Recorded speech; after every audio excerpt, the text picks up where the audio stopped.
Carlos, can I get some water? Who is this? Yeah, we gonna get to that. Trust me, we gonna get to that. So today's story, bro, this one's kind of wild. This is the story of my old coworker who fell in love with me. And before you say anything, yes, I was 16, and yes, she was like 30 something.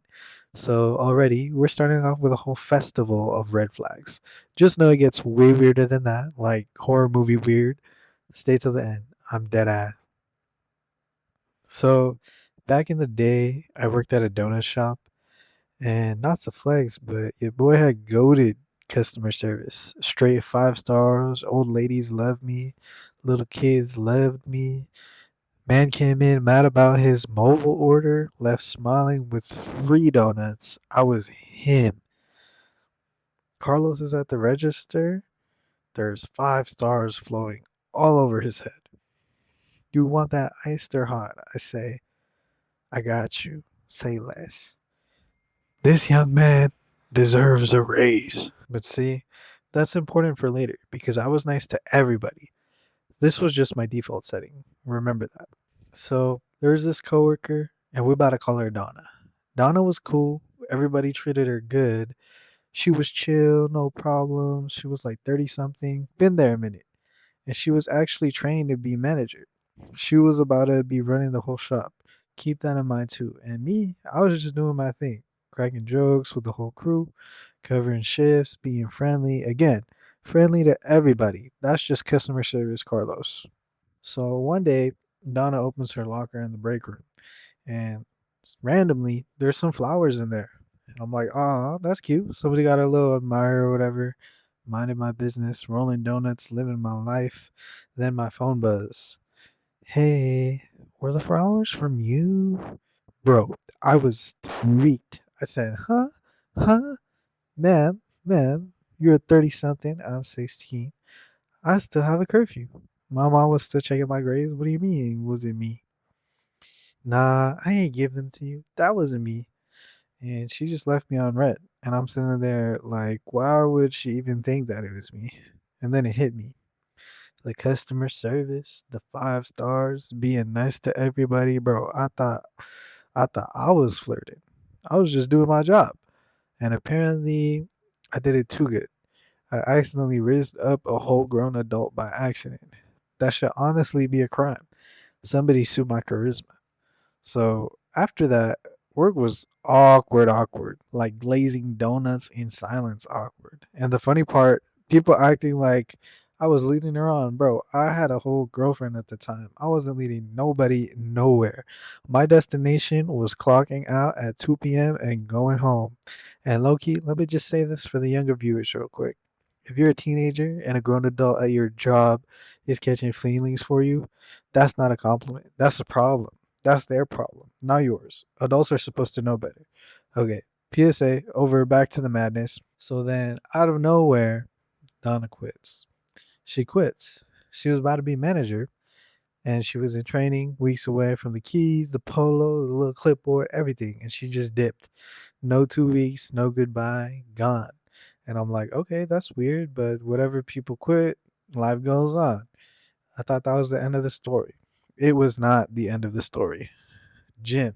And then cut to a little while later, I'm at the gym. Cause yeah, your boy started lifting. We'll come back to that. And I look across the room, I turn the corner, and I see Donna wearing the donut shop uniform. Bro, she don't even work there no more. Why are you at the gym, in the visor, in the apron? Who you serving? The dumbbells? I ain't say nothing. I just kept my headphones in and pretended like I was locked in on my set, but I was not locked in. I was zooted off confusion. Then, a little while after that, I'm at Greenways picking up some snacks or whatever. And who's behind the counter? Donna. She working there now, I guess. And I'm like, okay, cool. Maybe she'll say what's up so we can be normal. Nothing. Literally nothing. Looked right through me as if I was a ghost, rang me up like a stranger, not even a hi, welcome to Greenways. And honestly, after the gym uniform thing, I said, you know what? Maybe silence is a blessing. Keep it pushing. So, this is the part that you guys have been waiting for. This is the part that doesn't right with me even to this day. Months go by. I'm still at the donut shop and I open now. 6 a.m. It's just me in that John. Lights on, donuts fresh, nobody in the streets. You know that 6 a.m. energy? It's peaceful, but also low key minimal. And it has a liminal space horror movie vibe.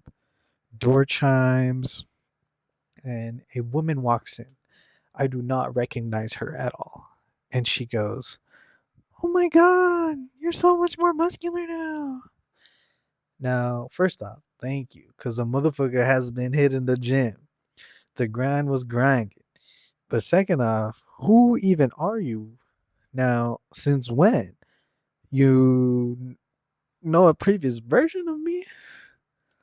Then she said, "Carlos, can I get some water?" Carlos is looking down at his shirt. And that's when my whole spine went cold, bro. I was not wearing a name tag that day. I checked and I was super confused how she knew my name. Because normally I know the regular customers, I know them. And I did not know her. I never seen her face in my life. But I said, yeah, sure. Because what else am I going to say? And I'm getting the water. And she walks right up to the counter, leans in, and goes, "Are my eyes blue?" Staring at me in the eyes. And this was in dead silence. And when I look at her, and I really looked at her, that's when it clicked. This was Donna. But bro, she did not look good. She had cuts, she looked beat up, and 16-year-old me, in his infinite wisdom, was like, maybe that's just what she looks like in civilian clothes. I've only ever seen her in uniform. Bro, be so serious. That's not what. Bro, be so serious. That's not what civvy clothes does to a person. She asked me if her eyes were blue, and I just said, no, they're not, because they weren't. And she kind of nodded. Then she asked for a donut. And I don't know what came over me, but I just gave it to her. Free on the house. Something in me was like, this woman needs a free donut today. We do not charge this woman. So she sits down and eats it. And from the register, I can't really see her. Counter's too high. And I just can see the top of her head. She's quiet. It's quiet. Just the hum of the display case. 6:05 a.m. hits. Time for me to open the drive-through. So I walk to the counter, and bro, blood everywhere on the table, on the seat she was sitting in. Bro, it was somehow on the display mirror. The display mirror is not even near the booth. How? Physics? How? And before I could even get a word out, before I can even say, "Yo, are you good?" she just got up and ran out the door, full sprint into the 6 a.m. darkness, gone. I'm just standing there in an empty donut shop, sun's not even half up, holding a mop like, what just happened? What just happened?